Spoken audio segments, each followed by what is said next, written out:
aha Nnawotwi adwumadi wa Adom TV etwa ne ho so e wa sempa 94.7 FM. Well, yen konsem enkae no mu na mo mansa na ye bekọ no mema mabedwafo no our studio ha no akwaba ye wo lawyer John Agbete or private Agbote okay, so Agbote or a private legal practitioner akwaba.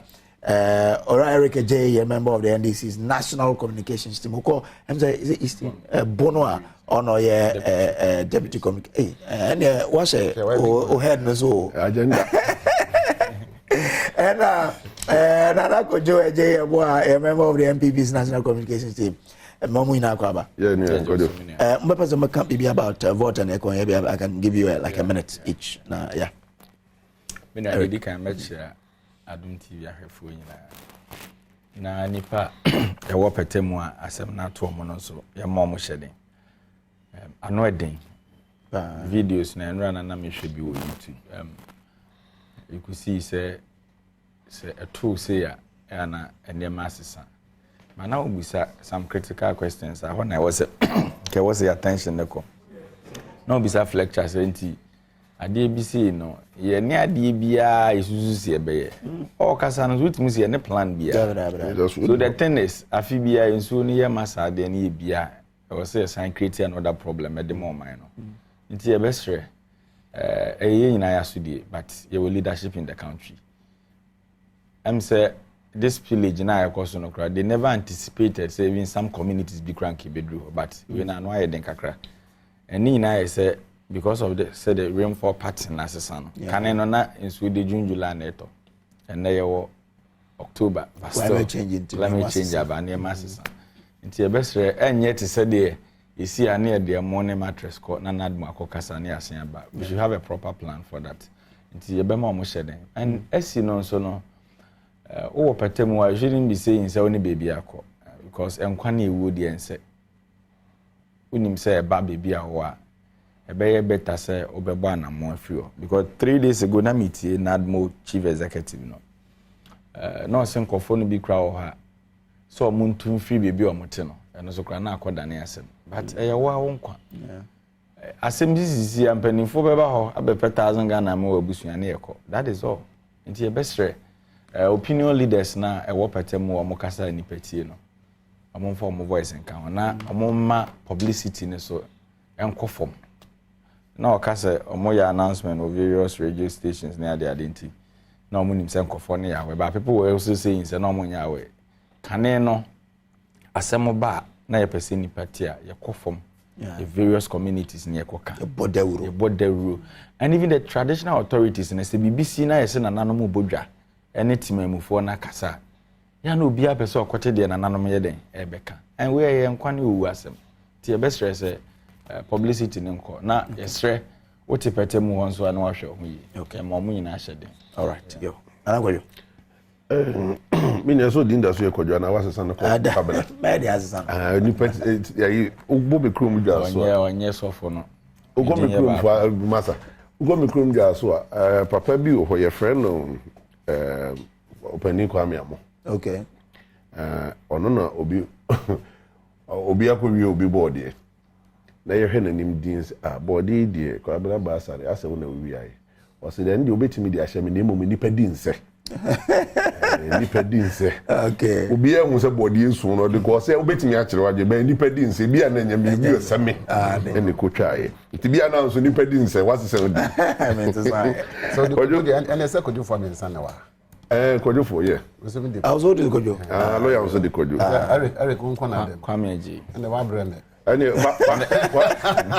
me family na kojo for meeting here media menchia Adom TV ahwefo ene wo ma follow yen on social media dina ene social media no followers ne do so kuna cha mo TV mo hwe ti ye chia mo na menka asidasem kase mfama adofo a eno amenu abaako edi ni birthday eye ampuma o se me fasida kase ma mo beja no ma di birthday ni nyina ekuna oboso gina mo den kwakubo ahe ya ne kwaku de ku boa ampuma ma ni di ni birthday eno na me anka sanso meba me baba Kezia nyameche eje yebo anzo di birthday enra oh de to me and David that means me di eje nyon kwa na de eje enti Kezia nyamesha no nto nkwa nem minia akoso bon sensem no ma hwehwehwe videos ne pictures bia especially Adom wankasa nso mo de bia gugugu mo social media handles no a wohwa ahometiye. And one reporter by and say anope kram say Fletcher san confirm he say baby ana insuun toy kura ma ho no moda this time around insu abaho. And I think say line no mukuta how many lines ago so mud down is it 7 or 6 6 and no maybe say 3 3 no maybe ni main ones no even 3 no maybe no mu mi fu o maybe ni half okay. Inti assuming say na condemn me hu ya na me bro assuming say omo bie 3 ni mpofu a ebehu so ni makoso mboye a omo asase no eye bepo valley the kroni bi gu fom e bi gu bepo so ena da enclave na ngasa nso saa na area ho mu nyina setie me ba bi ba ko a me ni copy ye time omo ye so mo bi nzu ni akwamfi uni makwamfi okay. But what you su bridge in your friend is saying? Adom bridge. Me used to be that. Maybe I'm acquire senchi. Me kofa mo senchi na me ko akoso Mbovota hotel or something. Oh, yeah, that's where. Go do bridge no. Okay. Baby one na no baby a mind. I saw no agina ni. Ko baby ye. Oh, David. Me wura senchi o me twebo keke. Oh, yes. It is a Udru bridge now here akomfia. Na se nsuo yiri na bus route to certain level. Akomfia nso ye baby am say wo kwa ekopimu. Kuro bi ando aso. Okay. E se be pona se. And the face nsuo no. Enti se nsuo ni se ye kɔ na bawura akomfia. E be se nipa ho nyina dia begu nsuo ni. Unya baby se wo dwane akɔ. Ko be fa baby aje so sa be fa nsuo na no. No watimi abepie bridge ne so. Hey. Enti me baby any first place I'm imagine ko see here say empire ye bone say enu sa level na ebe bawura e honom no nyese ebe ha adwen enye say other places nso na kono omokra hu hia me da bi omo nyina nso yi nipa me gidi yi say e wo say oman we ye nadmo okay ye hwe ni ye sesa nadmo dwumadie mu okay na ye nye proactive yo matter ma ye nye reactive me gidi yi say voter river authority for my warnings say EBB edam no so that is the time and anko say voter river authority for any nadmo for kabum na say o say yini pe wo ho nyina na free ho no ma ya ji wo ma nsa na de ekosi video mo so ni sisi yi ya the boat na yes zanko free mu fi mete I think the larger discussion I was say how a bit me anya ape kwaya ibia we can channel ensuring into something else. I read a report on American water system. Build a tunnel, I bet say with the 200 years generation. Okay, and yet this generation. Maybe next we have to have a discussion about this. Doctor, and I'm your time to lawyer. I had a memo of water sensitivity. Mamin call the other issues. Yensha say Capital Bank, defunct Capital Bank CEO, Ato Essien and court access on condemn for 15 years. Now, Ato Essien and maybe a tremu a interview be on Ora Paul Adom Ochre a can be about quite fast out me building a bank. No, Yango take a crabby about Deputy Attorney General, Ewa Homanosu, and anybody in common. I never chop a dime, Paul. Paul, what is the point in our funds? What is it? It is my baby. That makes sense. It's your bank. It's my bank. I gave back to the bank. Well, but they say people set up a bank and rob it. Yeah, but how can you do that? If people do it, looking at where I have come from, migrated it from an unregulated institution to a regulated space, and now to a universal bank, why will I want to do that? Paul, I was also being insulted, and that was when I got amazed how narrative can be turned and twisted, and in the absence of information, people can do all kinds of things. I thought that let me be patient. The matter was under investigation, so if you saw my press release, I released a press release statement to say, listen, this matter is under EOCO. Please be patient. EOCO is currently working on, and in due time, every money will be duly accounted for. And every money has been duly accounted for. From EOCO to SIT, this thing had been under investigation for the past 2 years. And that's why I'm having this conversation with you now. Paul, you know, I have restrained myself from talking to you. We are grateful for that. But Yes. it's something that we have to check in this country about. So all the things we heard on radio at that time, how were you explaining it to people, your mentors, your shareholders, your customers? Because they said in the morning that Ato Essien took X amount of money from liquidity support and chopped it. What about the boldest advisors, which we all read? Paul, that is probably one of the unfortunate documentation put together by a consultant. How can a consultant put a documentation of that nature together and use words like piggy bank? It's as if the gentleman had something against me, and I wonder the day I meet him, I ask him, sir, where do you know me from? Did I do anything to offend you?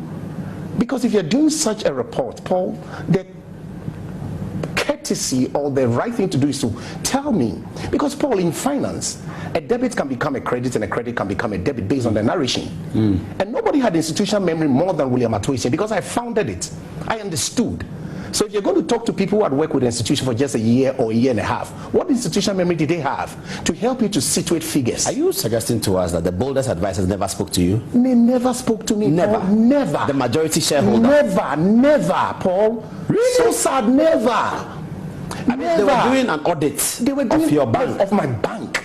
And you are the majority shareholder. You had been MD of the bank. They never spoke to you. They never spoke to me, Paul. They never spoke to me. Who did they speak to then? I don't know who they spoke to. They Who never commissioned the boldest advisors I report? don't know. But it is that report that leaked into the media. Is that boldest advisors that leaked into the media? But that's what I heard. That was what I heard. That was why I said I didn't want to speak at the time, because the noise was too much. Because Boldest reports you're doing such a very important document like that, the founder... Who else do you know that they spoke to in your bank? Apart from, they didn't speak to you, yes? Did they speak to board of directors? Well, I think they spoke to Nnawotwi. He had been with the bank for just about a year and 2 months. What was he? CFO. Okay. He had been with the bank for just about a year and a half. And then they spoke to, I think, the managing director. Yes. But he had been for just about 2 years. Did they speak to the chairman of the board? I'm not sure. They didn't? I'm not sure. And for you are certain they didn't speak to you? They never spoke to me, Paul. That cannot be a They proper never way. spoke to me. That certainly cannot be a good job done. They never spoke that to you're me. doing an audit of a bank and you are checking what the bank has used liquidity support for. That's right. And you don't speak to the majority shareholder who's also the director of the company. That's right. And then you accuse him. You accuse him. Oh, that's wrong. Yes. That's very wrong. And you use words like he was using his piggyback. I mean, I was not managing director. I mean, who does that? And again, I say... that report was... Well, Entora Ato Essien nsensem bia to Paul Adom Ochre nim or Metro TV so no. Well, ma deputy AG Alfred Tia Boa Kwaba. Ora mache medase so so abeka ho. Nia mejimo so. Na sisi aye di nkomo after judgment no then esi or them and afi no mo de beko. Yesu de menchia the thief on okefo and after menchia menu am almost studio. In fact, menu aketwa or no ni me ho. Yeah, you dis say say na your fan of the person. But Jojo we won ho Jojo. Ono ni me ho. No we won. Na mum e apega on kakra ma me wa mesre ho. Ko ba menu na kwa uska champion. You want to I see why she into on Me ba jo say emu ayeshi ntu wia ya kai no ai. Mati ni be na bia kakra me wo bia no kakra ma no so ni bia no kwa man. Okay. All right. Also man na ni no so to help. Yeah. Yeah, TN say Ato Essien na no ya woda. Court no ehwe na asem ni mo. Ye den nsem bi court say share ni ye no. When we saw into court no enyina mraso entwe na so na fa for prison court ETA no oje tumu into here ya warden no court no ka say on prison 15 years na 15 years a on cons no okwa kwa edumaden aka isi am no ka say die mra kwan so no Ato Essien e wo fiase Na judge the two just say so to me 53 million na kana and yeah obe avoid the prison sentence no eno no Ato Essien side no mahye bibia ase so obe betumi atua sasika no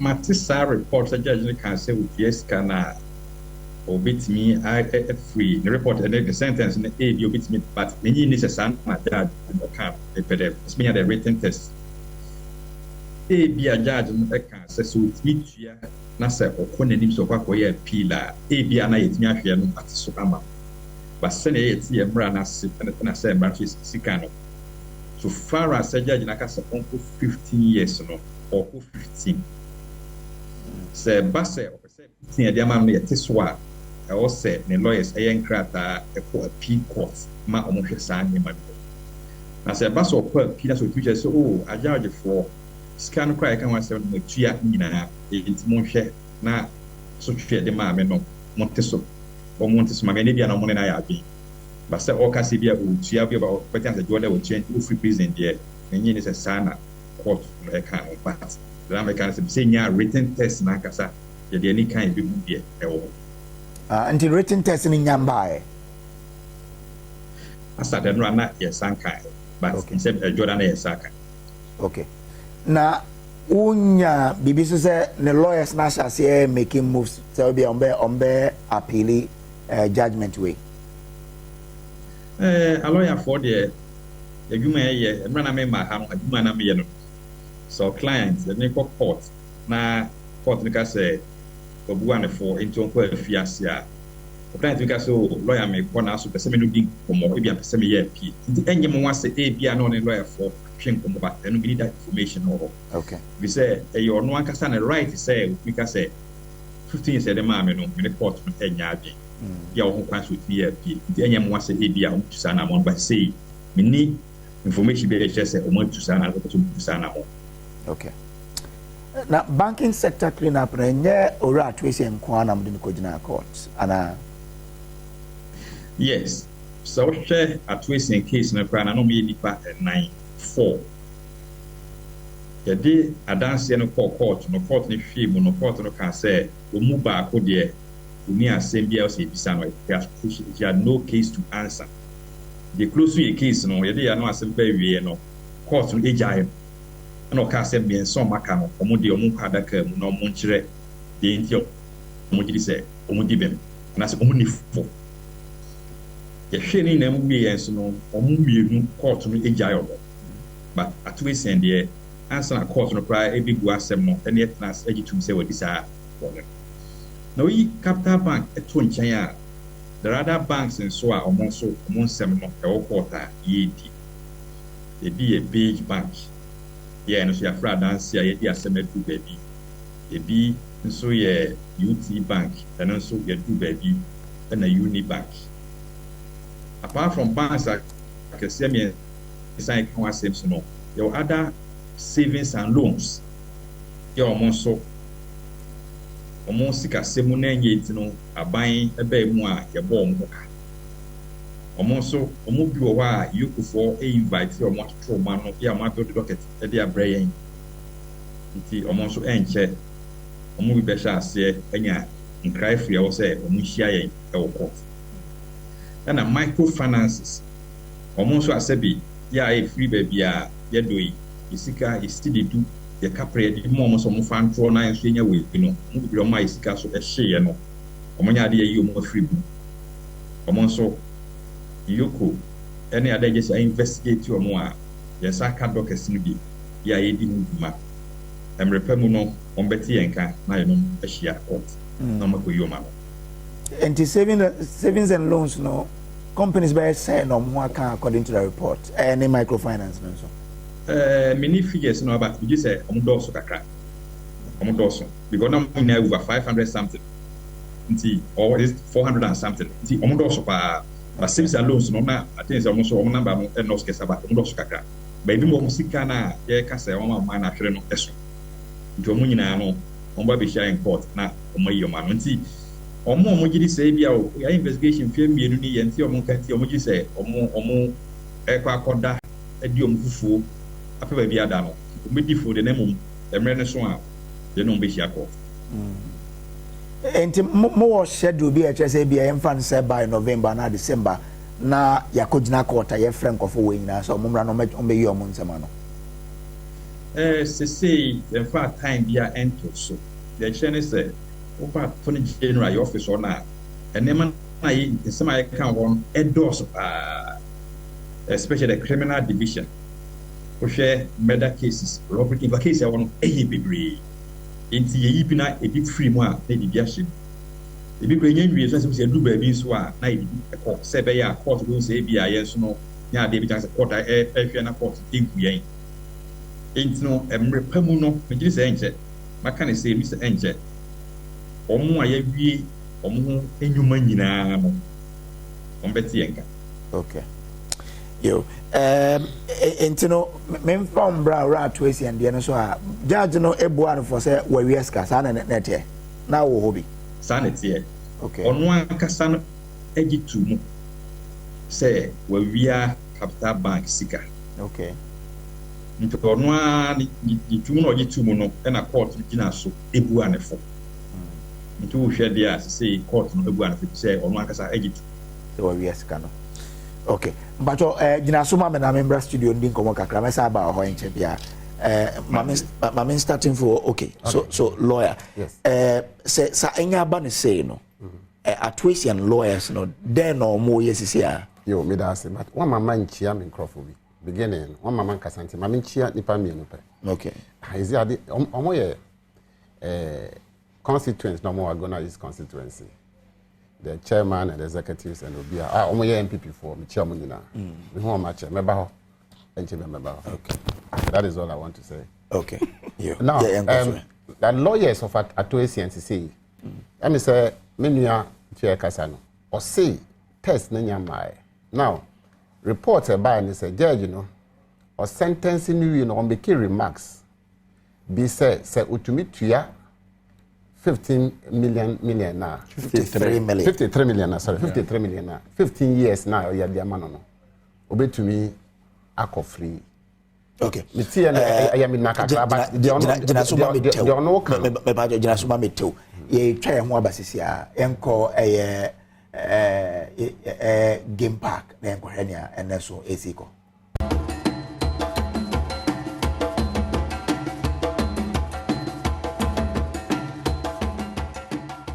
All right, the memo akwa bio Eva Nnawotwi adwumadi so Adom TV and Asempa 94.7 FM. Well, lawyer, obebo ni tewa mame na na me kasa me nua Ato kasa no na tia kasa no o say the judge ne kan no the report na aba out aye ne ate say otua na yesa ne ho son no entisa because tia na kakra na ko yesa ono judge no o approbate esa reprobate. Okay. What Jello be uncle 7-15 years old term.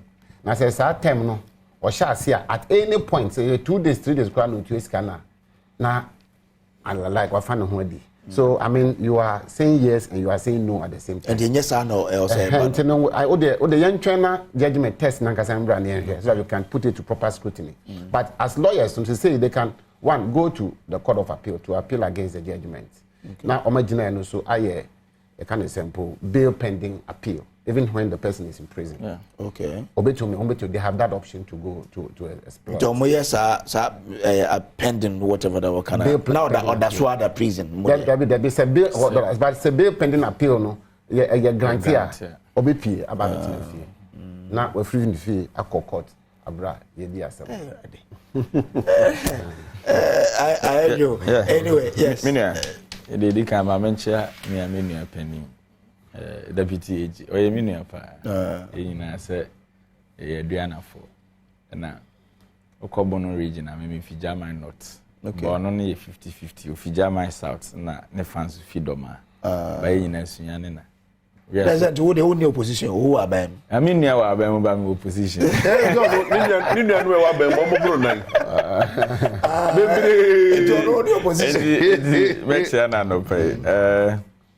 I think so. Oshe charges are the ball Ato Essien. Once I deba kwaya o camera sema no cry.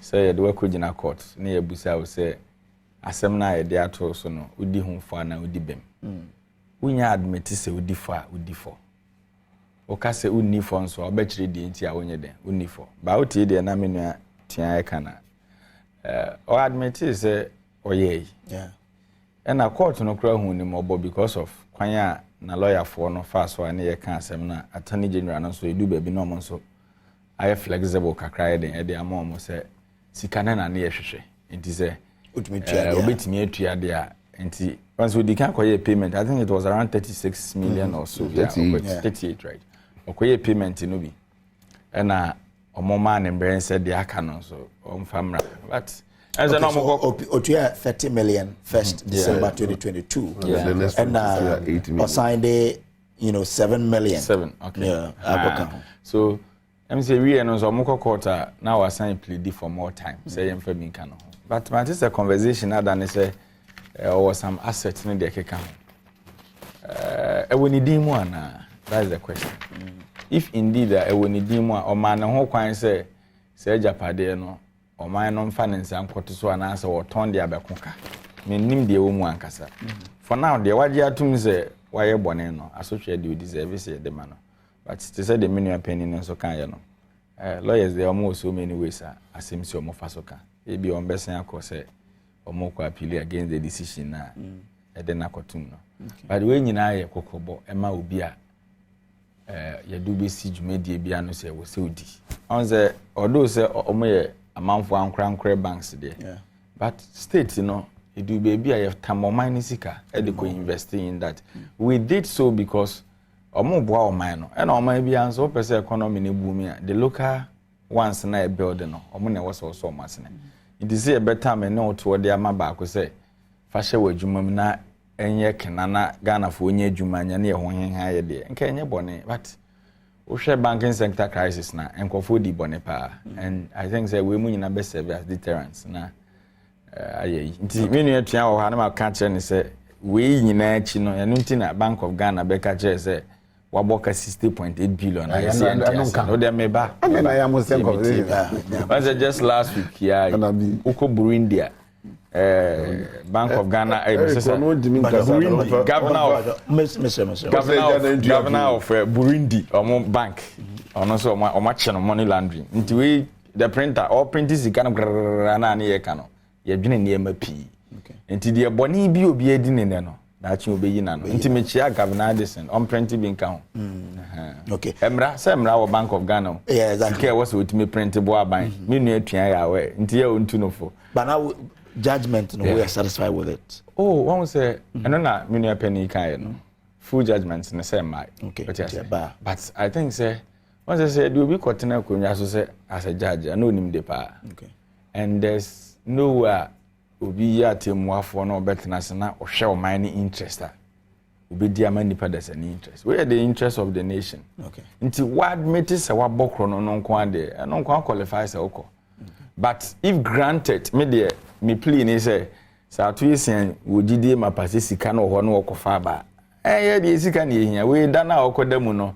enye jama no kwan me kwan ye mini atuan ya we what I say but Ato Essien nim se sika no wo ho a ana o japade bi a obetimi aton de abetua se o demu ba ne lawyers no wachiri they can facilitate all those process na ebi you the actual park ko say okonye sika na ba eno so ejina court na so okopa ache ne de bema wa ye mfa ma wa ya we shine well nti mo a mote public offices na especially boss to mo a wontimi ka say wato team machine 2.3 million machine e dinum team office 2.3 million yes go and check their report na ba na anoda na nkonwa the stock fin in new office 12 million Ghana cedis na heaven cry edam nkonwa e bedru sa enti enema no bi wo ho anu eden yeah na team machine dey am say shock you calculation o mo be na bonte o mo say boss workers na over 500 be 500 dey bi obi anu 19 cedis na we yeti kroma school feeding for na 1 Ghana cedis no mudi ana yanye ti amamo ntumi that is the question so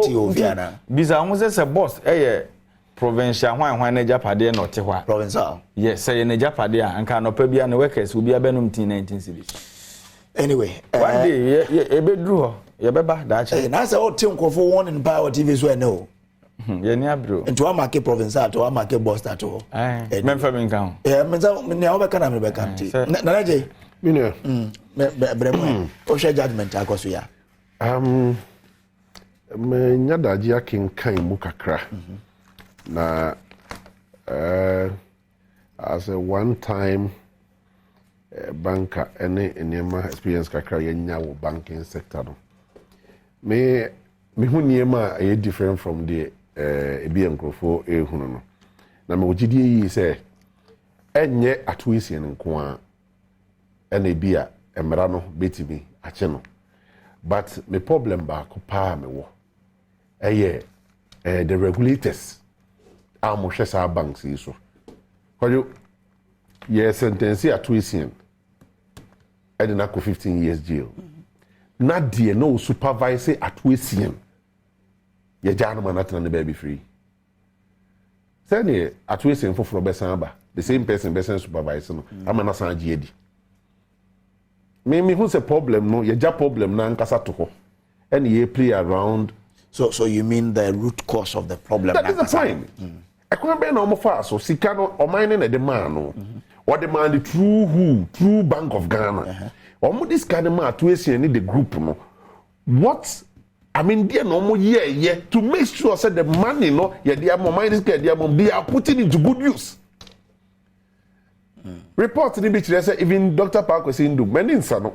But don't know to me fa sika yeah the man and they go establishing new business in USA. Not in Ghana. USA. Money laundering or the koyana. I know the to an account mu no call do one or the to whatever property also or the to and they establish a business no. But those ikano who bet me transfer that huge sum of money. I just a Bank of Ghana more approval. To why the map park was in do approval more to me easy can they koto. Yes, business no US no. See meba indum there no. One say menu appeal kasa no say court. Meba to the yanka Ato Essien. No, me use indum as just an example. Say o fa the all kind of judicial. Me major emphasis is on regulators no. O de CSC emfa indum there nko because say work court ntia. Enipa na nko so hwe no ye adwuma MSC na ye de ma this banks ne microfinance no ye de put into good use na benefit Ghana for man penny dada John Dramani mama baby obi amechia no me the experience I have little experience I have in banking no the oye no wanya de burning o man penny bia behwe se ne man enuma ebekoso na de man penny akufo adon so aye ne this time no so wanya de burning kire se ye di kan so wasene sankie de boawo but wa boawo ho de a na o se du gina mrana no. So me on this particular case the former president and the current president omu na do a fantastic job. Initial stage no se ye boamo na wo mo na de boa no mo ebinom de top private jet who cars and crofui drive who krum ha member say mebubu bidin because case ni bi wo court na only obi or cheap private jet or the scanner say me dru ho no man say bi case ni bi wo court e be pie the omo this scan here ne beba enti me I am happy say we no abe test case obia onims we di bibia no te ho a say the miaminu apani deputy attorney general ayeka no who di fufu ana wo kai say who di awie akofisi mra no enye banks ne nko a microfinances ne am say em say we must crack account fund management no so be become because fund management is what Ghana for abro kodo se me keke mi kire wa wo hu badwiriw obi eno ya ne nam ha obi fund management enne Bentley no otwi. So you ask yourself say fund management be no within a period of 1 year to meet Bentley with me to Land Cruiser. I don't encouraging conform to do Mikako be banks and microfinance. You be BNT. Within the shortest time, no, or level assessor. Any one of one so do Musikaku managers or fines will kujo talk. Oh. If almost the end they say homo personal get a be the grant me and court or discarded and court. So what we are saying is media baby I start here free no. Yeah. O mine no May support jail sentence, but we should find every means possible to get the money back. Okay. Because what did the panic to them? I make Ghana a prison, some may bufu say. Okay. Yes, and the states and they could feed See, I did do prison now. They had labor come home, but labor hard and they were hang. Yeah, bontin, don't fool. We are board here. Now, I don't want to say, you better bontin, they be defeated prisoners. Meanwhile, you want to one of the prisoners, he makes me a door move for me, and they be a free senior high school for no. Okay. You are the Chinese contract, not China for the prisoners. I be go be mobile, you mana prisoners good them. Intermediate prison sentence, they many home. Okay. Name me make sure say will be as can we bibiano. You benya in sick and back. Okay. Dear, ne die here back when you die no. Na se beti ni sentence ne so aba. I say go so 10 years ni e dan so beti aba 7 years. I any dan ni nton. Say e was say your man 50 years. No dan ni miensa. Yen ton dan miensa no na sonte. I believe say yen sa e be boa dan say me nia ye betwa sentence ye de wi akotum ye ama we 15 years. Ye wi ani asan do man ni sika feed ni de. Enya de papa o say so. Me de bia me ka ayi kaje ni lawyer say is Eric ono so ni abere oba o sua de o sua mra be mra ni mu ni lawyer so de me nua lawyer ka wasem o ha mo nhwe ne mra ne yensisem jail sentences no yensisem abira do say ye yusu ye nuanom obi ani one man ani beje say ye de be ko prison ba me gidi ye say ye de ko prison na prison na wo ko no so be ban faso amon any the community na woman na yentia na akali ye jeli na no press street mu no apply nyina yentia de kawo. Okay. Or ye adwuma de som hoban no enti odo river na ye so ye pem go for mo mayi nya bi ye twaw prison sentence na de mo no matim mate also mo down na mo business in country so ni for fi na me bisa say deputy so na I mean the concern was that omo no mo supervise all of those nkofo no omo dey say ye ntehwe info omo no ye ja omo na say omo so asem beba yo minia we a criminal matter me pacho on mute why na yentin sem na oka no pacho mahaye pacho mo temenka okay pacho ye take kaza yeah criminal matter no mbia no ya na time bia ena so nke ba se e wo se regulators no ye de omo mu a menua I can assure you say enya de e be ka se ka bia because many panels na ya bin regulator we duma ne se aban is kamobi me gidi se brano no e wo so omo krom ka duma ni pa o disiga na ye so question baba se on yo moduma na ye ka law na ye cause financial loss na other your actions and ya we ya na sabi a wanya ma na boka those people in the regulatory industry no Bank of Ghana any other regulators ya no me in charge of it no almost some other they should not sleep because nya dance be a link or more bring them in dey make us say Ghana your maya also petition ye me no here Ghana for me ni Eric Kazano but we be free to be Cote d'Ivoire border but se Ghana say Cote d'Ivoire no we dream for because we need 50% of Cote d'Ivoire we Ghana ni sika kakra Ghana by be so amafo asene say enyumo mo ye family bi mu no sanko for na say etinge say extend dia mo de say adwuma no sabi unkoje aban bo sia 10 billion Ghana now for 9 million enko shey for 1 million enko ye yi kese enko ware kese enko toka endem enko sifie na nipa na etuato no ya mpa kire nti obia sade we ba ya bobon mu no ma assurance ye be fa obia so adanse enka wa be any problem but adanse bi o hwe se won so ese do famra pan so a do be fam ya nya ne sa amanfo e bi di ewu bi so munye sika ni bia o bi se mumre mi ni na no portal ko TV so I say na mi time I sorry ye de o bro mu je ni se be ya so so bi fia oka na date na branch to be university just 1 year to 3 years we do gas microfinance ye wo gide wo ni munti no na amanfo e kodo mo afu ko ton ni tomatoes e scope ya da ko when you scan and no office can see a shame how do because millions of dollars and when you hwɛ nneɛma mu scan ya na de na gu egupe ye kan ye jai no ko ya set another one e wo se ma saa de we eto etwa nti obi a microfinance or no gi mu a bank for scan e betua deposit yes no ka no omonso still ano se me kan ye no omomre be so na regulators any trade tua mo ka akatua de ma no e gi so ye waduma nti wanye waduma so like as I started from even DKM ye be kan a Ghana by a bomb modern ekasa sika DKM depositors at the intra was regulator no anyenaduma the amount for musika bisa nya de source beam I was say eduma but in some say DKM the buy no regulators ya nya omohwe we nso aba ya nya omohwe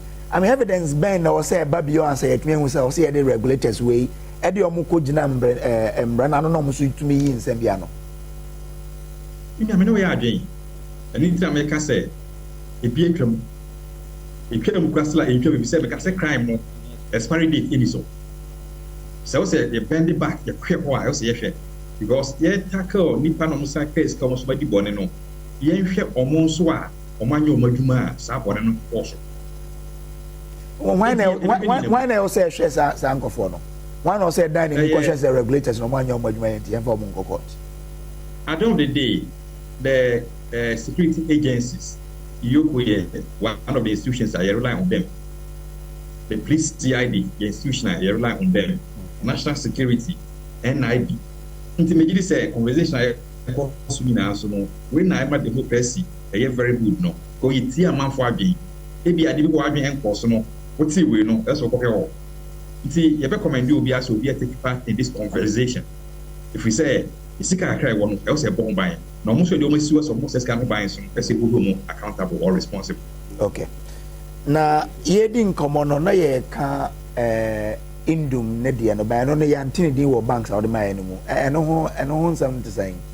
Gwe ni so the mo challenge. If so far we just right if say that aspect no so and the serious investigations. It's in your mind break. Okay. And na ye can say refund of funds. Okay, Ato Essien case here. Since independence, I'm not here for this is the first time prosecutors at me force to accuse person be manage 37 million Ghana cedis. Some right is 35 I can't want to me about somewhere in 1995. Achepa but now maybe an idea say for the prison and na yefe to go say nipa na obi iska no e bi ko prisoner for them ba e bi ko na muwie den no oba na boko ma fa na ko sika ana ko dem wi ko oba pe na je pade ono baba bi di no obi e bisa no hwe mi se ni tra samra we e ba ye eti ye hwe se samra bi tna ye adwuma yi ba enti omo nso a me gidi se sei omo ye involved no men ka se bia me ma amnesty there we gidi se scan now with microfinance scan no baby odi ko e na to avoid say you be push you to court now so you the same fit about say court you to say that kind of bra first kind of bra okay please kind of maybe look at it so times they very good at you beat me ajatu so times they very good at I was so anyway okay yo Deputy Medasi say when you on this particular discussion. Nicoganis and the Sunday, Saturday. And then you back out later. And the Deputy Medasi say, what to me, you know, I can have discussion. I'm coming here on the age's advice, but minimum so time and do an hour actually. Best some 5 minutes. I'll come back to you. It is over to me on Bramamia. Nanka Waka. And I'm a man in Mr. Chairboy. Say, age more advice to the police. Then I'm going so the you know, say advice. Yo, okay, age office for now. You need pa or more young say, need you for me investigate the my. It's here now, you share other security agencies. So, we have OSP, Social Prosecution Officer, one casa about the investigators. Young to your a prosecutor. And Boko Yukoa or one Casa or investigate Yamamutumi a prosecutor.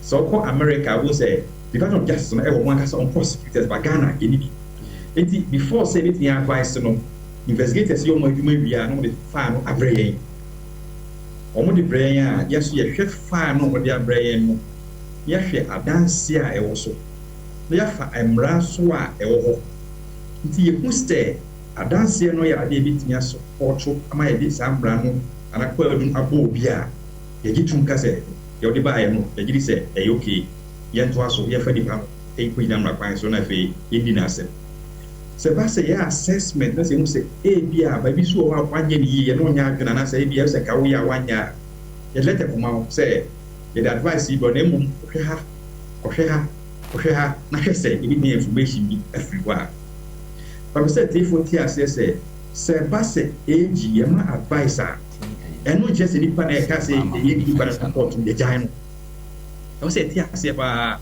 this ba se within what report bi mu na se ya ka se age ba so you need evidence enti no complete for enroll charges are ensi se ba se senya danse bia e tre se first one ye nya dance dey ka set work we be say nya dance a be say advice say dey ka ye no ye san say dey yes enfa wo enkoko nti that sana ye office ye tima ina or your office and our back office ona politicians are ye miensa the attorney general and the two deputy attorney generals the thing say advice a ye miensa no ye ni hu we bia e wo the criminal division no nipo dano head director of public prosecutions and owo ne lawyers are more experience more advice ni na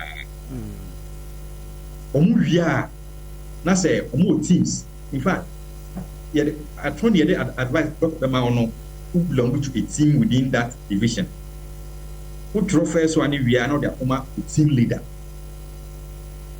we team leader so hwe no hu say e bia de oyɛ no no nya adwena o san revert you say we are no hwɛ yi the later the kuma team leader endorse ka say do ba no yɛ adwena esiwa na wa pagya de akoma the director of public prosecution anyway, the head of the prosecution anyway but galam saying I mean me say chairman the documentaries were outside the church say companies wreaking havoc in the environment no mo hu bia mo gina so ka say okay evidence ni wo nto mo ntwa so and na ye Ghana for edi omo ntantante a Ghana for we ka say AGI say mo anya adwuma ne in a minute so betumi a kire mo how there are documentaries out there just say companies be illegal mining na name mo tumi ka say evidence be ani wonti police ni ntwa so no if you can do it for me in a minute many beje say o hwe Ghana galamseki say be bro ha e wo court nti advice we no anya about say adansi ni was a galamseki case e wo say itimi e ka e wo court by specific persons are ye bo mudi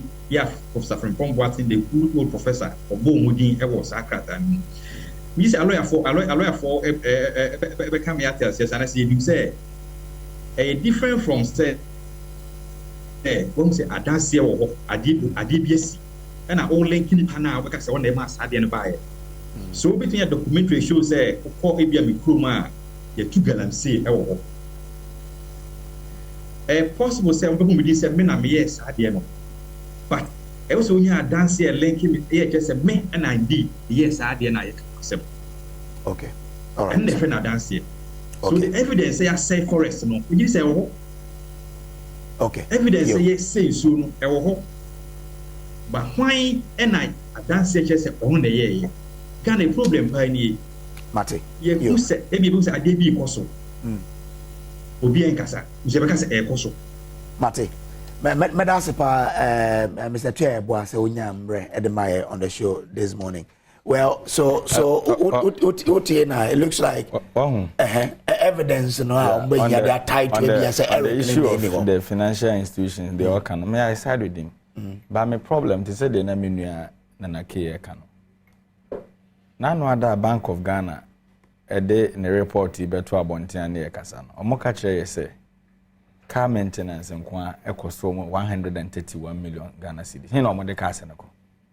Bank of Ghana na nkire se omo repair cars omo de tena head office ana meboa omo wejuma e woso omo ye in the country omoka kire yese board mpanyimfo no omo remuneration omo increase no by 8.6 million Ghana cedis adwuma ben potin na omo ye okay what you say monitoring and evaluation ko hwe amount e ho but banks ni ina egu and we are not punishing anybody say they are Ato Essien court say the menu kai but ye will be an asudi ni so Otena Bank of Ghana say be every 3 months bia no e was a bank bia den report ba na ye hwem say bank ne perform and say on performing tisankofo na say they don't do it connection man for nkwa they will take you money and leave it okay eno na ekwo so okruma enti e be senior Fred if prosecution no said what kind of criminal offense then expiring date ni so okay enti de o kan say afi kra na ye twen mo adwena si so a ye mo mu se nkofo bi wo so ro mo na di o man no kra dem okay because ye disika ma banks a ye nyigi ni table so be ye de be ni come di free mate me da say lawyer enti I think the issue no about supervisors Can be able to me a deal more by in ya should say to me. Oh, say I did back a war crime. They say criminal offences. You need vicarious liability.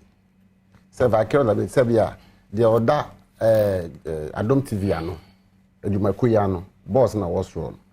Say obi we are there waha, and I say work a be free ha kwa you be there. Want me hold the boss no responsible. And obi we see kawa, but they are directly in charge, you know. They are no na oye adwuma no ono etumi charge no enti no say supervision na problems is here when at the end of every month no when okay the continuous existence of sankrofon that's supervision, you know. Monitoring. There must be a report, and whoever produces that report, it is a report to be to. Now, ya share the real state of the company, no so about to. Now, I say we need the same thing because if you are one more sick as seven, I basa, I was happy, but the honey polishing for fair. Wow, when or yeah, could never be your baby. Due to me establishes a link in the idea, which me action aba, but. Ebi so I don't know. Ebi in a way I'm to me avoid. Yeah, craft. Say Sikano or supervise says no cry gino. Ebi I'm here the two account mamuku yi.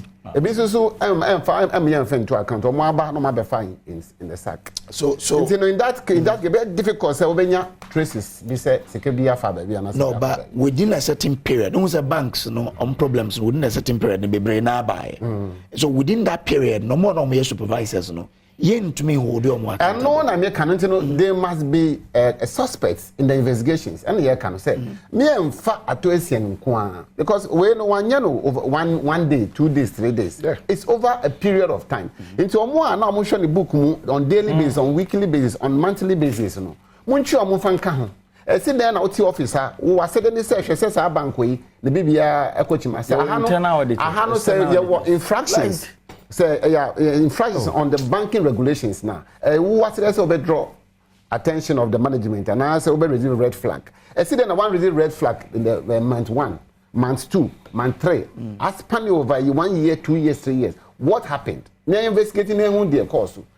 In the process, we be as case can cry Ato Essien yeah in prison. So that is what we but until we are able to establish say you cannot charge them. But when you're very simple, one of us said, you are doing direct. And so, you're black. And I will say a white. So I report to us, say, now, I see then, sign say, okay. What's you, or the buyer, no, not me feel say, be I said, that. Want to be pretending. And now, corruption. Your books, no. Ghana for Kasano, you name the way bribery for example. No? Yeah, now you see influenced by somebody. But when we say in the criminal act, influence after the act to cry a crime. Act, I think 134, 135, section 135 of the criminal code. Say, you see bribery, say Mosca, say yeah, Debbie Mammy, now me this kind of influence you are. Anna a bribery. Why would you name me? We are culpable. But the law has gone further. Say, we are JB Nenye. Now, your evidence say, me ma beda was here. As Dana, media more after act, no, it's presumed to be given before the act. Okay. What I say. So the laws are all there to protect us. But I don't know, and I can I say, yeah, near one side. Because it looks like supervisor side, no, also because back in law no man be a phrase before the action. No. I didn't go for because I want Eric Bunyina explaining my at the Kuntiama all this while as a Yanteshi on the supervisors. No. Not deputy because I was security agencies say Yoko and a investigation but actually it means that investigation not too soon. Because we investigation at the BIA. See as a free her near qua, not be rawa. I must be invited for investigation. Everybody here must be invited. Okay, say, oh, I didn't know that home, Omamuti home, Conabina, or them her.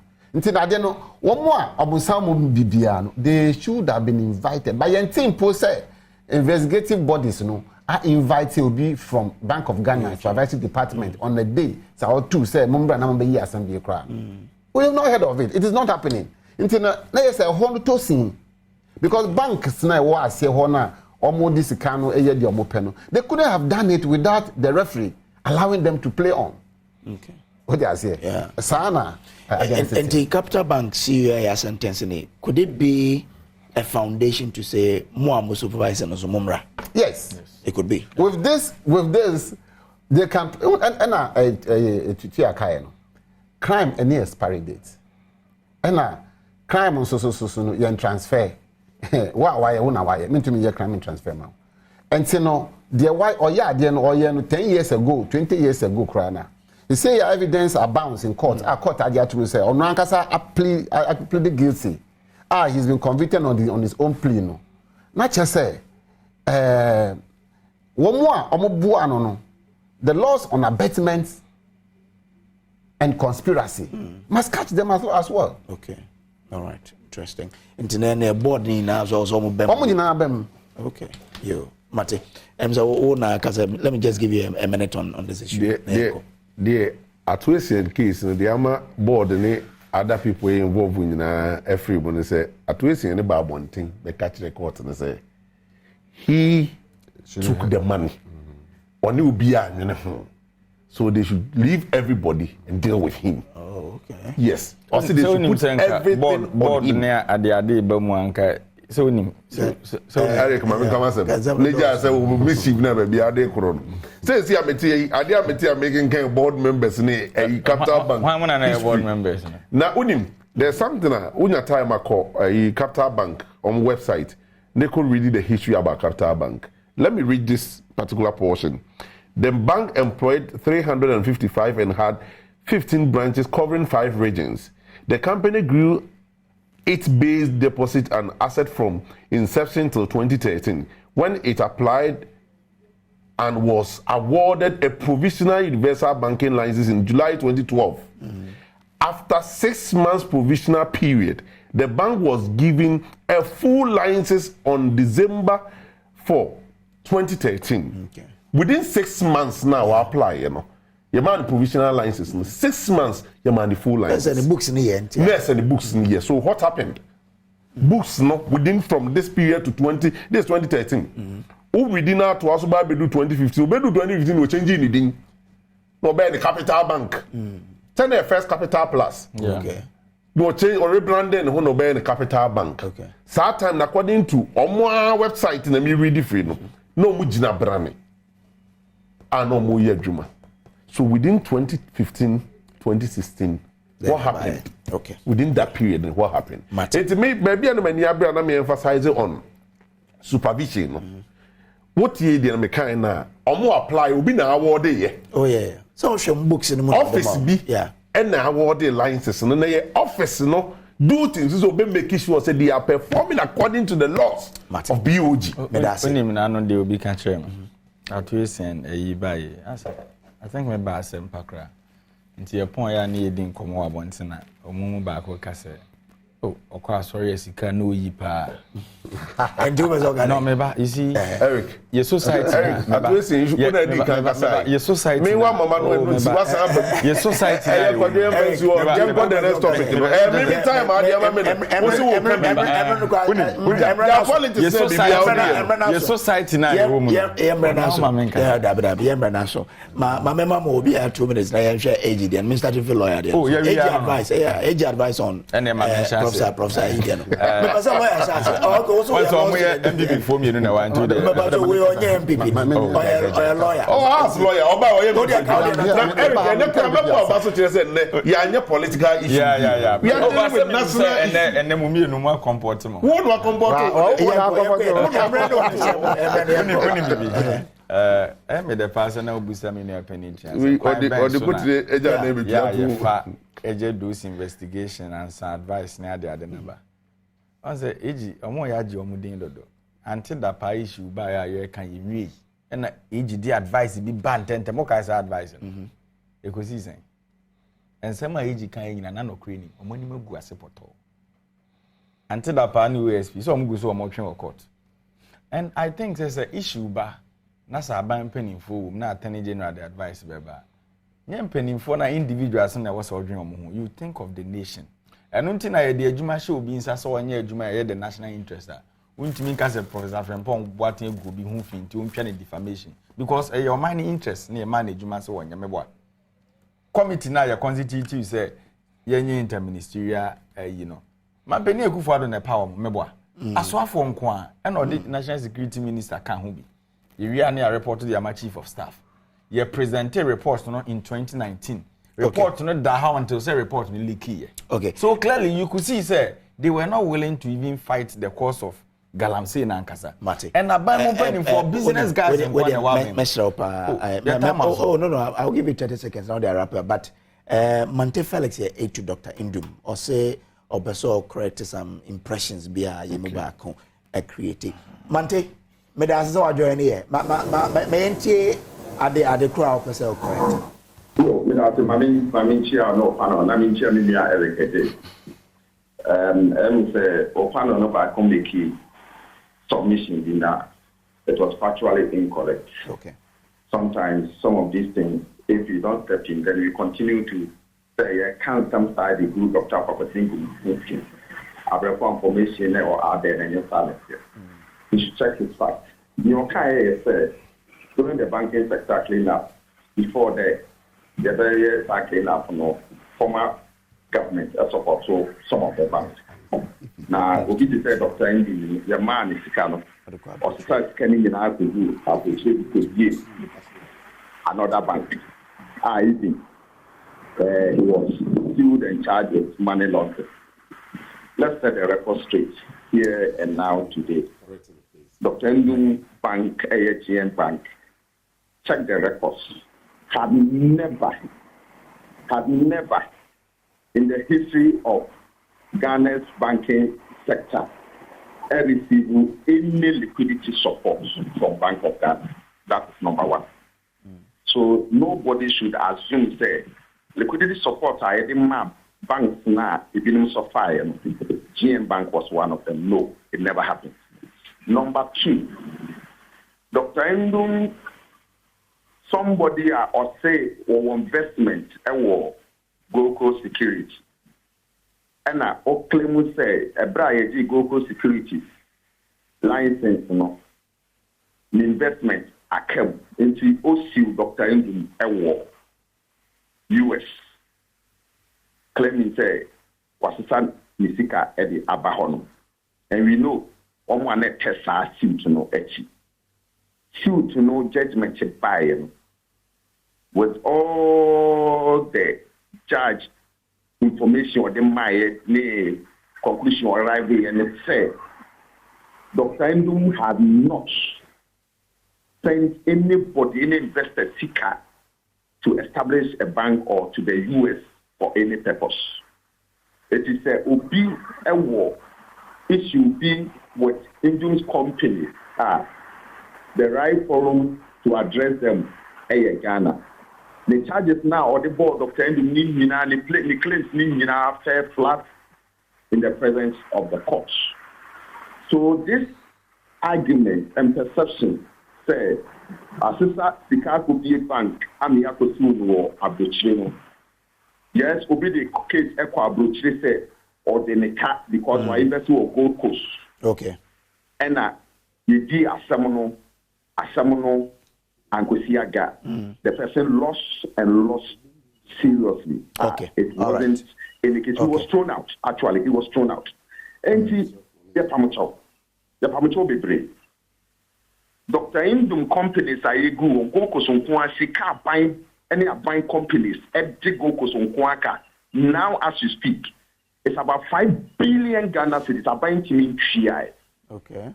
That is what Indum is saying. Say he has a right. Now the right say what daily Sika and as investor Sika through the company. And they are buying companies, are buying institutions, are buying projects. Are buying pure Makawuntia, one of the licenses, one of the licenses, not a company, no Egua. She has become only emphasized the Kana, Akamuno, and Venture. Okay, all right, let us stop this conversation. And that is the clarity I must say. Mate, say ultimate clarification about Medasepa, ono, and you'll be a to Dr. Indum, Felix Mante, and no, well, Yamreno, I have no. Quick one. The Felix kind, not or related to comment and you pick 20 seconds. Yeah, let me just deal with that. Say Felix team here. You see, meeting us sometimes issue we found one. The way I would say as it's just right to come and clarify. Yes, it's good. Say about one thing, I bet you in same. But the name make can say the year titini true. There's a Bank of Ghana be na approve ye. What you say? So say otiminya kwine conditional. That's okay. Nobody have purpose in doom. You just speak 30 seconds. 30 seconds on the ages advice. Oh yeah, lawyer. I won't talk about that. Ages advice. Let me say one thing I have to say about ages advice. Ages, they are doing very, very well. Because over here, the number of cases are almost my advice on daily basis. But I thought that, advice, no. I thought that advice. Allow me to make. Advice. A chedodo. Okay. To me, my case on for a long time. And I be your advice, maybe your many advice, maybe your a bar. What the advice name rano to Tuma and Fakra. As a lawyer, sometimes I say, is this coming from the AG's office? Yeah, I'm sure. And